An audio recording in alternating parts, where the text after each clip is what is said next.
এই লোকটাকে হয়তোবা আমরা অনেকেই চিনি না, কিন্তু ছোটবেলা থেকে যার গজল শুনতাম সবসময়, যেই গজলগুলো আমরা শুনতাম, উনিই কিন্তু সেই গজলের শিল্পী।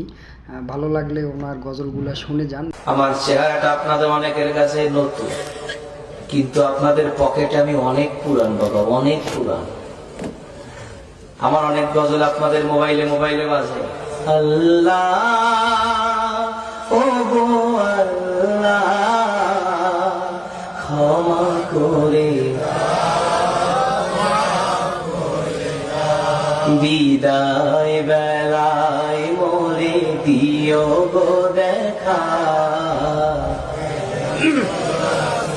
ডেকে লো রাসূলুল্লাহ রওজা হে রাসূল তোমার